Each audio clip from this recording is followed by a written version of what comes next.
السلام عليكم ورحمة الله تعالى وبركاته. الحمد لله حمدا كثيرا طيبا مباركا فيه. الحمد لله. நோன்பு நம்ம நோன்பு வைக்கிறோம் இல்லையா?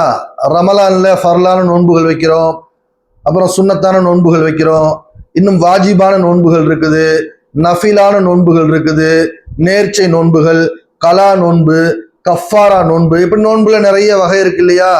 சரி, ஹைர், அது நோன்பு எல்லாத்துக்கும் தெரிஞ்ச விஷயம்தான். சரியா? நோன்புக்கு எப்படி நியத் செய்யணும், நோன்புக்கு என்ன செய்யணும், என்ன செய்யக்கூடாது, நோன்பு வச்சா நோன்பாளி எப்படி இருக்கணும், இது மேக்சிமம் எல்லாருக்கும் தெரிஞ்ச விஷயம்தான். சரியா? இப்ப நோன்புனா என்ன? நோன்புனா என்ன? காலையில சஹருக்கு, அதிகாலையில் நம்ம சுபம் சாதிக்கூடிய நேரத்துக்கு முன்னாடியே நம்ம சஹர் சாப்பாடு நமக்கு நபிசாசம் சொல்லியிருக்காங்க, சுன்னத்து சாப்பிட்டுங்க, அதனால சஹர் சாப்பிட்டுறோம்.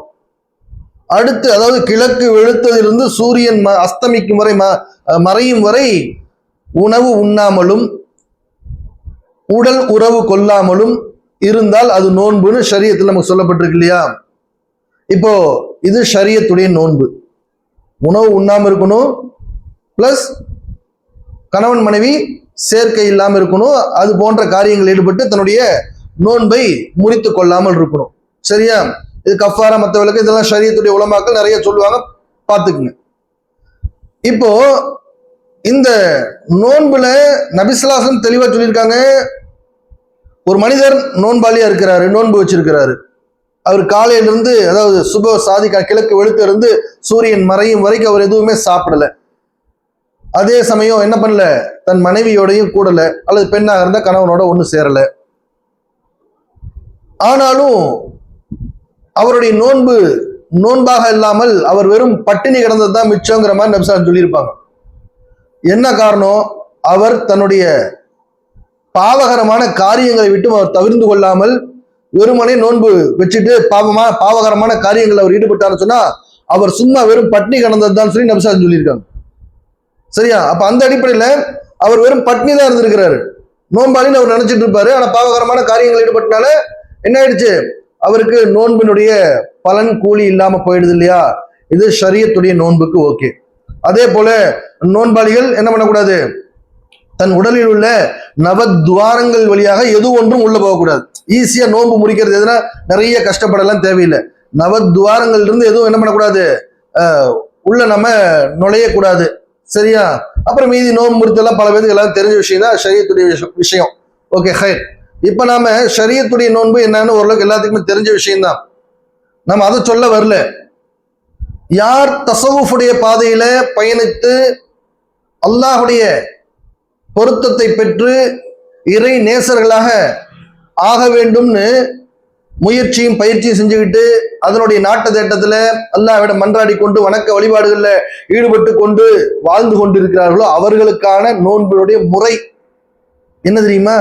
அவருடைய நோன்பு வெறும் இந்த பசித்திருத்தல், கணவன் மனைவி சேர்க்கை இல்லாமல் இருத்தல், இது மட்டுமல்ல. அவருடைய ஒவ்வொரு உடல் அவயங்களும் நோன்பு இருக்கணும். எப்படி? கண் இருக்கா? கண்ணு, இந்த கண்கள் அல்லாஹ் எது கொடுத்துருக்கான், பார்க்க தான் கொடுத்துருக்கான்.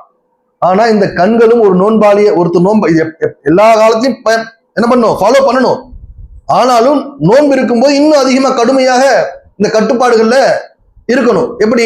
கண்ணு பார்க்கறது தான் எல்லாம் படைச்சிருக்கிறான், ஆனா பார்க்கக்கூடாத எந்த தவறான விஷயத்தையும், தப்பான விஷயத்தையும், ஹராமான விஷயங்களையும் இந்த கண் கொண்டு பார்க்க கூடாது. அதுதான் கண் இருக்கக்கூடிய நோன்பு.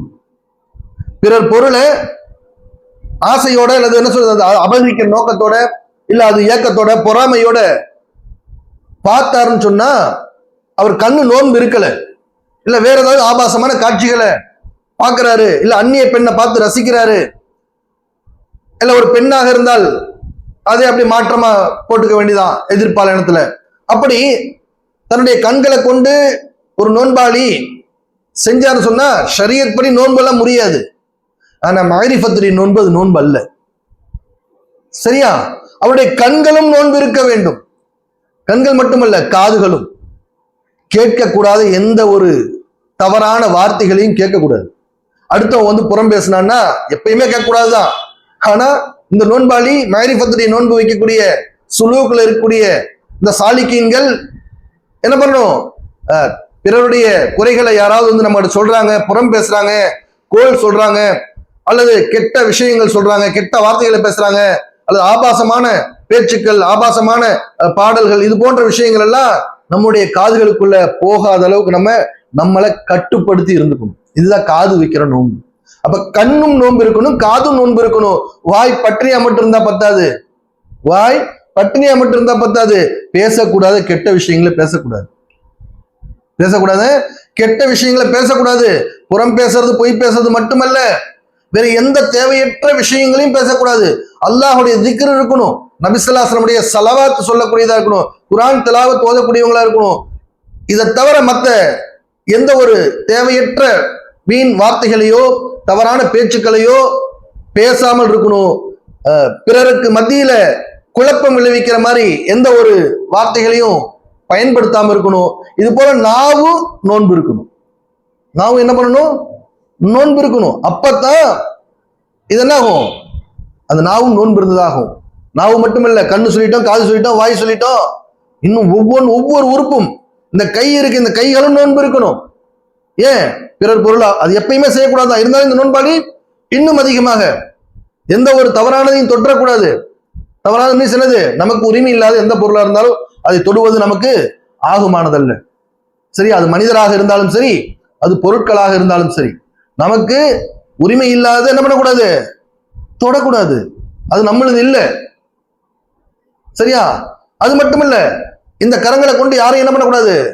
தாக்கக்கூடாது. பிறர் பொருளை அபகரிக்க கூடாது. இன்னும் சொல்லிக்கிட்டே போலாம். எதெல்லாம் ஹராமோ அதெல்லாம் இந்த கரங்களை கொண்டு என்ன பண்ணக்கூடாது?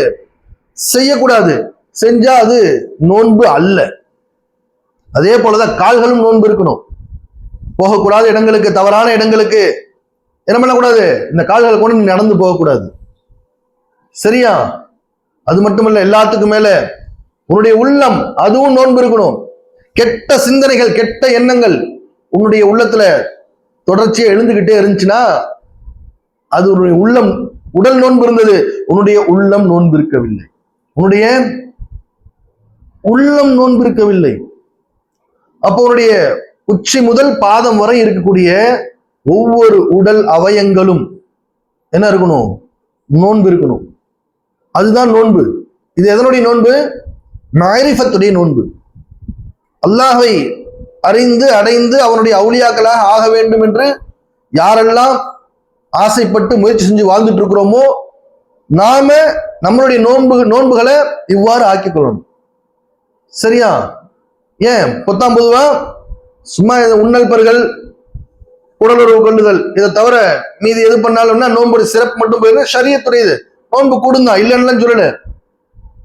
ஆனா மரிஃபத்துடைய பாதையில பயணிக்கக்கூடிய ஒவ்வொரு மாணவரும் நம்மளுடைய நோன்புகள் எப்படிதான் ஆக்கணும்? இது போலதான் ஆக்கணும்.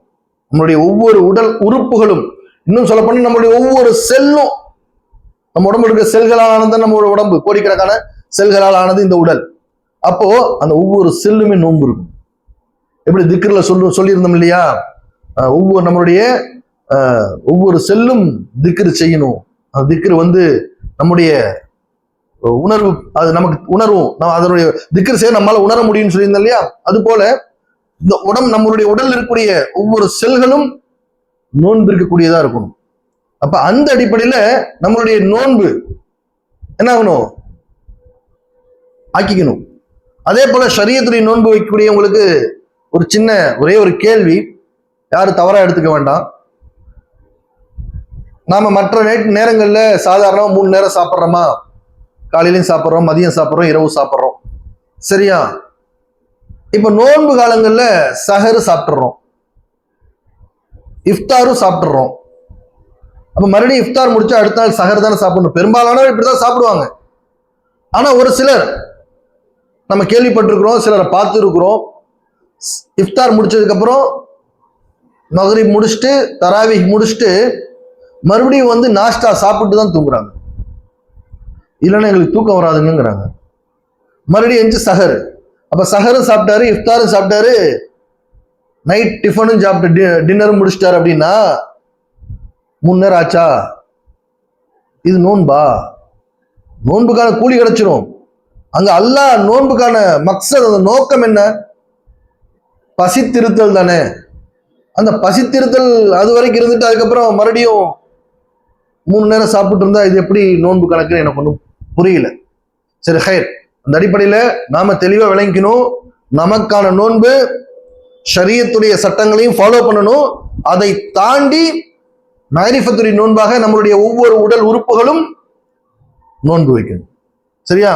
இப்ப அந்த அடிப்படையில் அல்லாஹ் சுப்ஹானஹு வ தஆலா நம் அனைவரையும் அவன் பொருந்தி கொள்ளக்கூடிய வகையிலே நோன்பு வைக்கக்கூடிய பாக்கியவான்களாக அல்லாஹ் சுப்ஹானஹு வ தஆலா நம் அனைவரையும் ஆக்கி அருள்வானாக.